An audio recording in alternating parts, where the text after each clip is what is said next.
mas o coração deles não está voltado para mim. Este povo, eles me conhecem pelo nome, mas não me obedecem, Ezequiel. Mas vai lá e profetiza, porque eles conhecem a verdade. Então eu vejo aqui que Ezequiel estava recebendo uma mensagem da parte de Deus, não era para ímpio. Era para pessoas que estavam dentro da casa do Senhor, que conhecem a verdade, mas não querem dar a verdade. Diz que são mentiras. Pessoas que vivem no engano, colocam uma capa de Acã e quer viver escondido no meio daqueles que estão pentecostais, que não tem lugar para esse tipo de pessoa. Aqui é só para quem não usa ponto.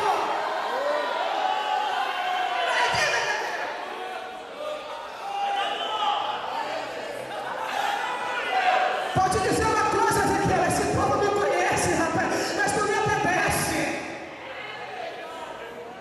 Esse povo sabe que eu sou amor, Ezequiel, mas também sabe que eu sou fogo consumidor, mas não me obedece. Ezequiel está falando a respeito da casa de Israel, Ezequiel. Esse povo chega na igreja, Ezequiel, entra no templo, levanta a mão e dá glória e dá aleluia, mas quando passa, Ezequiel, eles esquecem, eles formam uma panela, Ezequiel, e começam a discutir o que foi tratado no decorrer do culto, e diz que está descontente. É casa rebelde, Ezequiel. Levanta e profetiza. Deus disse para Jeremias: Jeremias, o que é que você vê? É bom assim, irmão. Imagina, irmã Vanessa, eu vou dizer assim para a irmã dessa noite: irmã Vanessa, eu vou abrir o céu da revelação, o que é que você está vendo? Jeremias disse: ah, Senhor, eu vejo aqui uma vara de amendoeira. Deus disse assim: meu filho, você está vendo bem, porque eu ainda vejo sobre a minha palavra para cumprir. Você está vendo bem nesta noite, irmã. Você está vendo bem nesta noite, porque Jesus está velando sobre a sua palavra e ela vai se cumprir na sua vida.